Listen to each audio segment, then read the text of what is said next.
Schnell schiebt sie alles, was rumliegt, einfach unter das Bett. Die Legosteine, die Bauklötze, die Kleider und die Plüschtierchen. Die Bilderbüchli tut sie auf eine Beige. Lea, ich bin wieder da. Hallo Mama, ich bin in meinem Zimmer. Schnell stopft Lea noch ihr Pyjama unter das Kopfkissen, sitzt aufs Bett und wartet.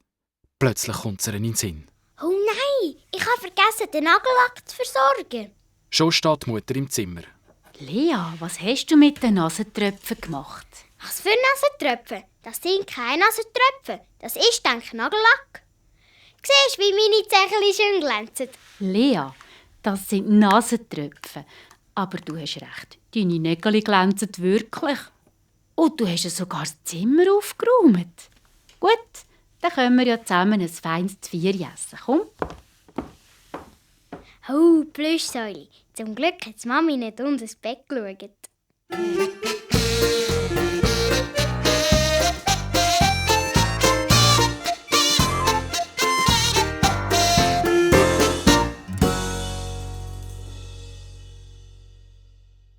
Das Zweite macht das Leben viel mehr Spass. Das findet auch die Lea. Darum wünscht sie sich schon lange eine Freundin. Leider wohnt kein einziges Mädchen in der Nachbarschaft. Heute aber steht plötzlich ein Zügelwagen vor dem Haus, wo die Lea wohnt. Unten im Parterre ziehen neue Mieter ein. Mama, haben echt die hier reinzügeln, auch Kinder? Vielleicht, wer weiß. Geh doch mal schauen. Die Lea geht das Stegenhaus runter und sitzt auf die unterste Stufe. Interessiert beobachtet sie, wie die Zügelmannen die Möbel in die Wohnung hineintragen. Tisch, Stühle, 3 grosse Matratzen und ein blaues Sofa. Aber kein Kinderbett, keine Spielzeugkiste. Die Lea ist ganz enttäuscht und denkt, dann zügelt also wieder kein Kind da rein. Sie will schon wieder raufgehen, da steht plötzlich ein Mädchen bei der Tür. Es hat dunkle, lange Haare, die zu einem Rossschwanz zusammengebunden sind und einen blauen Pulli mit goldigen Sternen drauf.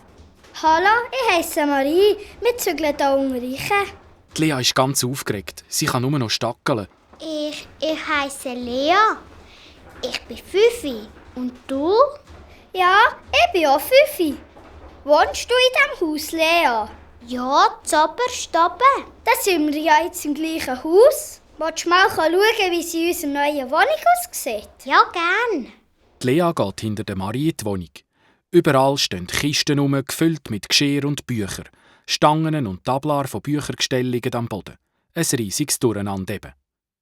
Da kommt die Mutter von der Marie und findet, dass Marie und Lea nur im Weg herumstehen. Sie gibt ihnen ein bisschen Geld und schickt sie in den Laden ein Glas kaufen. Die Lea muss nur noch schnell ihre Mutter fragen, ob sie darf, und dann gehen die beiden los.